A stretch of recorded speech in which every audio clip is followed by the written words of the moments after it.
For the last year or so, I've been working with the artist Axel Void to produce a version of Nietzsche's Thus Spake Zarathustra. I'm doing the translation, and I'll have commentary, and Axel will be doing the illustrations. When the books come out, they'll come out separately, one book for each of the books that Nietzsche wrote, and they'll include a facing page translation with my commentary, and then illustrations by Axel. We thought it would be fun just to keep people up to date with what we're doing, to do this sort of audiobook version of the rough draft. So this is not the final edit. When we bring out the official books, we'll probably bring out another audiobook that's complete in one file and easy to access. But until then, I'll try and put out about a section a week as we finish the work on each of these. Thus Spake Zarathustra by Friedrich Nietzsche, translated by Cecil, illustrations by Axel Void. When Zarathustra was 30 years old, he left his home and the lake of his home, and he went into the mountains. Here he enjoyed his spirits and his solitude, and did not tire of them for 10 years. Finally, however, his heart was transformed, and one morning he rose with the dawn, stood before the sun, and spoke thus: "Oh, great star, what would be your happiness if you did not have those for whom you shine? 10 years you have climbed the path to my cave. You would have grown weary of your shining and climbing were it not for me, my eagle and my snake. But every morning we were waiting for you, and received you for your overflow, and blessed you for it. Look, I'm exhausted by my wisdom, like a bee that has gathered too much honey. I need hands outstretched for it.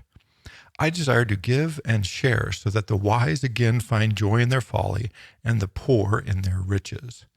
Therefore must I climb down to the depths, as you, in the evening, when you slip below the sea, yet bring light to the underworld, you overrich star. I must, like you, go under, as the men say, to whom I would go down. So bless me, you serene eye, that without envy looks on overflowing happiness. Bless the cup that wants to overflow, that the water may flow golden and everywhere carry a reflection of your bliss. Behold, this cup wants to become empty again, and Zarathustra wants to become human again. So began Zarathustra's going under." Chapter 2. Zarathustra descended the mountains alone and met no one.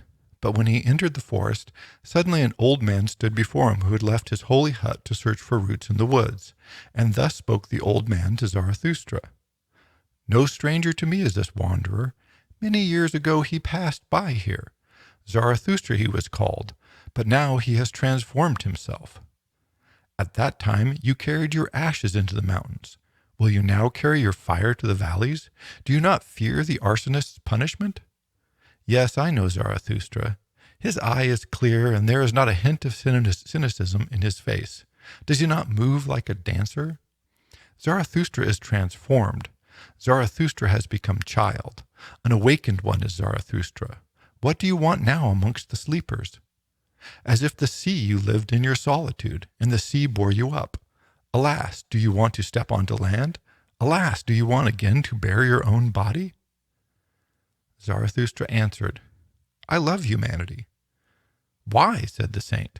"Did I go into the forest and the desert? Was it not because I loved humanity all too much?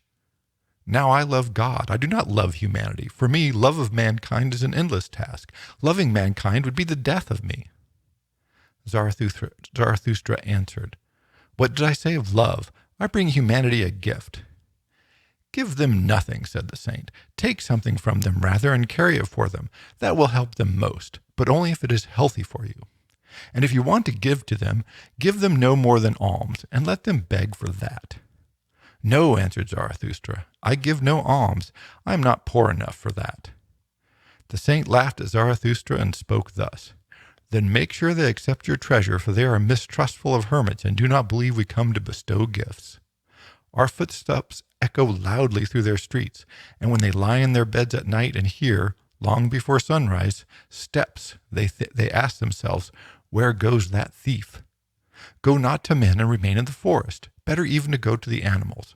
Why not be like me, a bear amongst bears, a bird amongst birds?" "And what does the saint do in the forest?" asked Zarathustra. The saint answered, "Make songs and sing them, and as I make up songs, I laugh and cry and growl. Also I praise God. With singing, crying, laughing, and growling, I praise the God who is my God. But what do you bring us as a gift?" When Zarathustra has heard these words, he saluted the saint and said, "What do I have to give you? Rather, let me go quickly so that I do not take anything from you." And so the old man and Zarathustra parted, laughing like two boys. But when Zarathustra was alone, he spoke. He spoke to his heart. Could it really be that this old saint in his forest has still not heard that God is dead? When Zarathustra came to the nearest town, which lay at the edge of the forest, he found many people gathered in the town square. It had been announced that they could see a tightrope walker, and Zarathustra spoke to the people thus: "I teach you the Overman. Man is something that shall be overcome. What have you done to overcome him? All beings so far have created something over themselves, and would you like to be the ebb of this great flood and rather return to being animals than overcome man?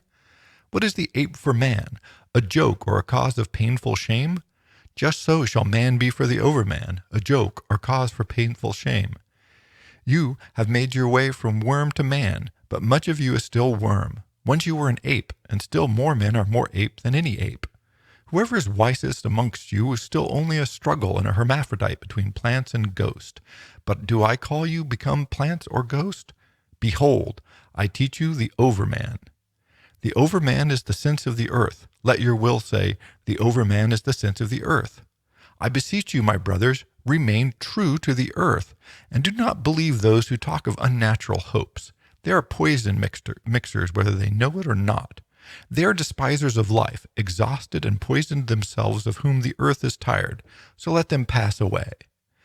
Once sacrilege against God was the worst sacrilege, but God died, and then so did this sacrilege.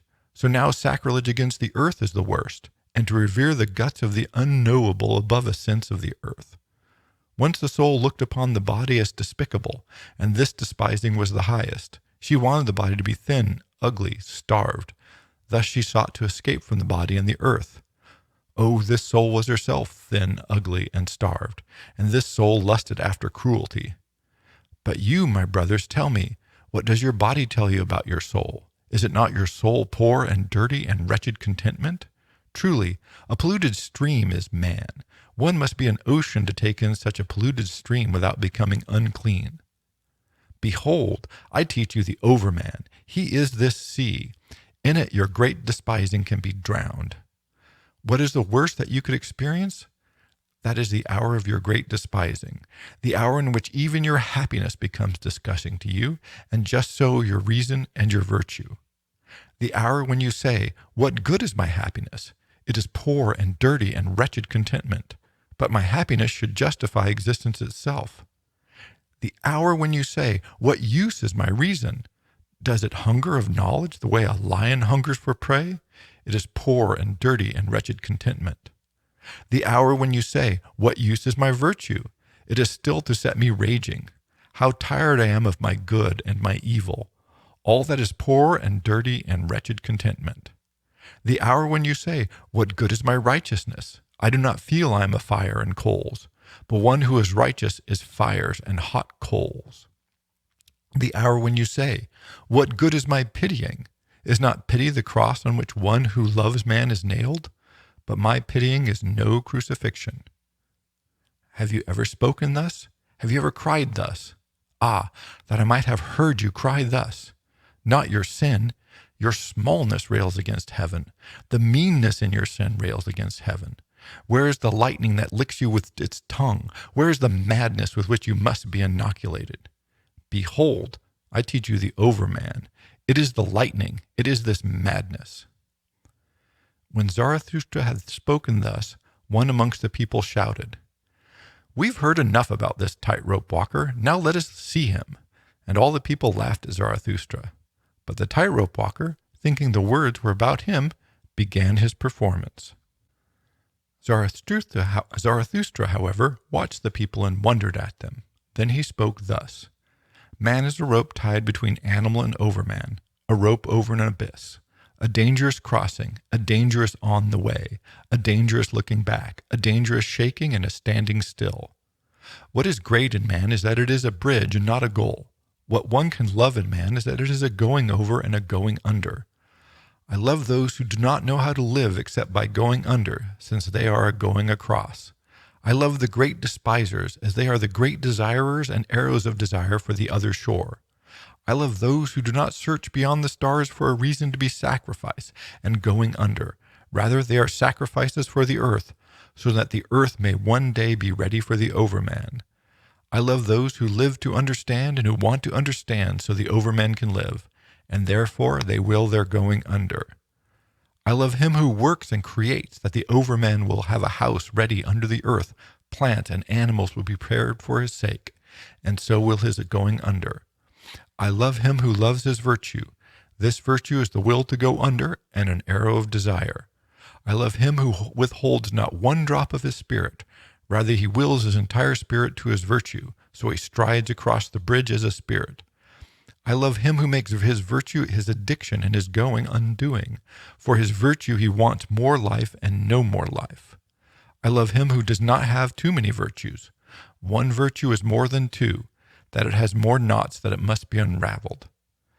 I love him who squanders his soul, who will accept no thanks or reciprocation, for he always gives and would not preserve himself. I love him who is ashamed when the dice fall in his favor and then asks, "Have I been playing falsely?" For he will own his own passing. I love him whose golden words always go before his deeds, and still he achieves more than he promised, for he wills his going under. I love him who justifies the future and redeems the past, for he wants to be lost to the present. I love him who criticizes his God, since he loves his God, that he must perish from the wrath of his God. I love those whose soul is deep even in the wounding, and which can perish even from a little shock. Thus he goes gladly over the bridge. I love him whose soul is overflowing, so that he forgets himself and everything is in him, and so everything becomes his going under. I love him who has a free spirit and a free heart, so his heart is only the guts of his hearth. His heart, however, drives him to his going under. I love all those who fall as heavy drops, falling singly from the dark clouds which hang over mankind. They foretell the lightning to come, and foretelling they perish. Behold, I am the herald of the lightning to come and a heavy drop from the cloud. This lightning is called the Overman. When Zarathustra had spoken these words, he looked again at the people and was silent.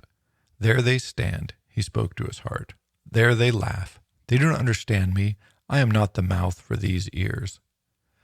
Must one first smash the ears so that they learn to listen with their eyes? Must one boom like kettle drums or preachers? Or do they believe only in the stammerer? They have something about which they are proud. What do they call this thing that makes them proud? Education, they name it. It separates them from the goat herds. Hence, they do not like hearing the word despising applied to them. So I will address their pride. And thus Zarathustra spoke to the people. The time has come for mankind to set a goal for itself. It is now time for mankind to plant the seed of his highest hope. Still, the soil is rich enough, but this soil will soon be poor and exhausted, and no more will great trees grow from it. Alas, the time comes when mankind no longer shoots the arrow of its yearning over man's beyond, and the string of its bow will have forgotten how to whir. I say to you, one must still have chaos within oneself in order to be able to give birth to a dancing star. I say to you, you still have enough chaos in you. Alas, the time comes when mankind will birth no more stars. Alas, the time comes of the most despicable man who can no longer despise himself. Behold, I show you the last man. What is love? What is creation? What is yearning? What is a star? So asks the last man and blinks. The earth has now become small, and on it hops the last man who makes everything small. His race is indestructible as the flea. The last man lives longest. We have invented happiness, says the last man, and blinks. They have left the regions where living was hard, for one needs warmth. One still loves one's neighbor and rubs against him, for one needs warmth. Becoming sick and being mistrustful are sinful to them. One must proceed with care. A fool, whoever stumbles on stones or men. A little poison now and then makes for agreeable dreams, and much poison in the end for an agreeable death. One still works because work is entertaining, but one is careful that the entertainment does not become stressful. One no longer becomes rich or poor, both are too troublesome. Who still wants to rule? Who wants to obey? Both are too troublesome. No shepherd and one herd. Everyone wants the same. Everyone is the same. Whomever feels otherwise goes willingly to the madhouse. One is clever and knows all that has been, so there is no end of mockery. Men still argue, but soon make up, or else it would disturb the digestion. One has one's little pleasures for the day, and one has one little pleasures for the night, but one still honors good health. We have invented happiness, says the last man, and blinks. And here ended Zarathustra's first speech, which is also called the prologue. For at this moment the noise and delight of the crowd interrupted him. "Give us this last man, O Zarathustra," they cried. "Turn us into these last men.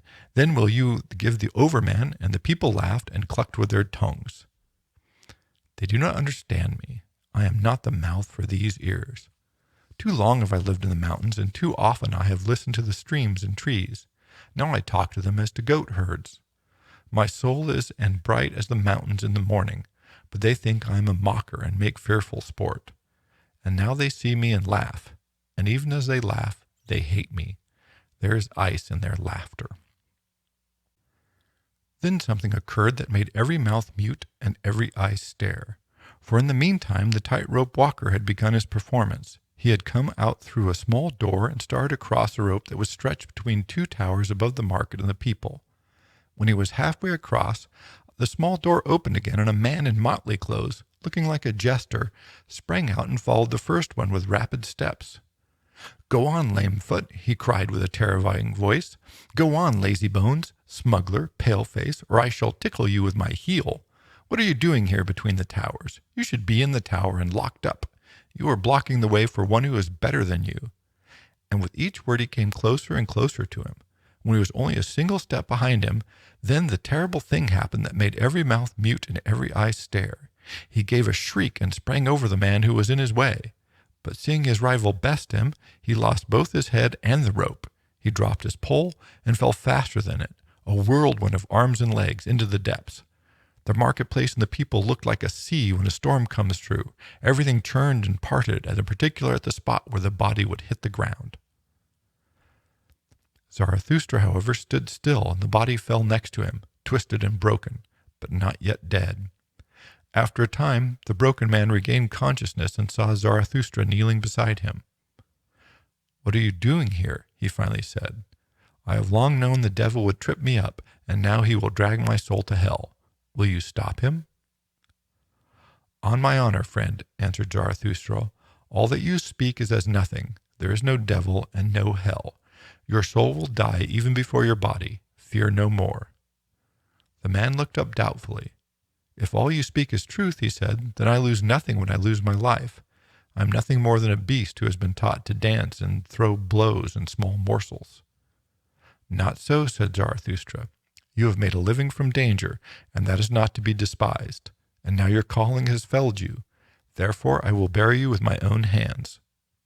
When Zarathustra had said this, the dying man answered no more, but he raised his hand as if he were feeling for Zarathustra's hand to thank him. After a time, evening came, and the marketplace was shrouded in darkness. The people departed, for even curiosity and horror become tired. Zarathustra, however, sat on the ground next to the corpse, sunk in thought, and so lost track of time. Finally, night came, and a cold wind blew over the solitary figure. Then Zarathustra arose and spoke to his heart. "Wonderful! A lovely bunch of fish has Zarathustra caught today. He caught no man today, only a single corpse. Human existence is uncanny and still without meaning. A jester can become its destruction. I want to teach men the meaning of their being, the Overman, the lightning from the dark cloud of mankind. But I am still distant from them, and my sense does not speak to their senses. A mean am I between the fool and a corpse. Dark is the night, and dark are the paths of Zarathustra. Come, my cold, stiff companion, and I will bear you forth to where I can bury you with my own hands." When Zarathustra had said this to his heart, he put the corpse on his back and went on his way. But before he had gone even 100 steps, a man sneaked up to him and whispered in his ear, "And see, it was the jester from the tower. Go away from this town, O Zarathustra, he said. Too many hate you here. You are hated by the good and the upright, and they call you the enemy and despiser. You are hated by the faithful and the true believers. They call you a threat to the masses. You were lucky that they laughed at you, and really you talked like a jester. You were lucky that you befriended that dead dog. By humbling yourself so, you have saved yourself for today. But go forth from this town, or come morning, I will jump over you, a living man, over a dead one. When he had said this, the man vanished. Zarathustra, however, continued to the dark lanes. At the gate of the town he ran into some grave diggers. They shone their torches in his face, recognized Zarathustra, and greatly mocked him. Zarathustra is carrying away a dead dog. How great that Zarathustra has become a grave digger. For our hands are too clean for this roast. Would Zarathustra rob the devil of his bite? All right then, a good meal to you. If only the devil was not better thief than Zarathustra. He will steal both of them and eat them both. And they laughed amongst themselves and put their heads together. Zarathustra said no word to them and went his way. When he had been walking for 2 hours through woods and swamps, he had heard too many of the hungry wolves howl, and many had himself become hungry. So he stopped at a lonely house in which a light burned. Hunger falls on me, said Zarathustra, like a thief. In the woods and swamps it overcomes me in the deep of night. Wonderful moods my hunger has. Often it only comes to me after meal times, and today it did not come for the entire day. Where was it? And with that, Zarathustra knocked at the door of the house. An old man appeared. He carried a light and asked, Who comes to me in my poor sleep? One living and one dead, said Zarathustra. Give me something to eat and drink. I forgot it today. He who feeds the hungry refreshes their own soul. So speaks wisdom. The old man went in and quickly returned and offered Zarathustra bread and wine. An evil place is this for the hungry, he said. That is why I live here. Beasts and men come to me, the hermit. But tell also your companion to eat and drink. He is more exhausted than you. Zarathustra answered, My companion is dead. I will find it hard to convince him. That is nothing to me, said the old hermit snidely. Whomever stops at this house must accept what I offer. Eat and go forth. Thereafter, Zarathustra walked for another 2 hours, trusting his path to the light of the stars. He was an experienced night traveler and loved to look into the faces of all that slept. But by early morning, Zarathustra was in deep woods and could no longer make out his path. Then he placed the dead man into the hollow of a tree so he could protect it from the wolves, and lay his head down on the mossy ground. And soon he fell asleep, weary in body, but with an unmoved spirit.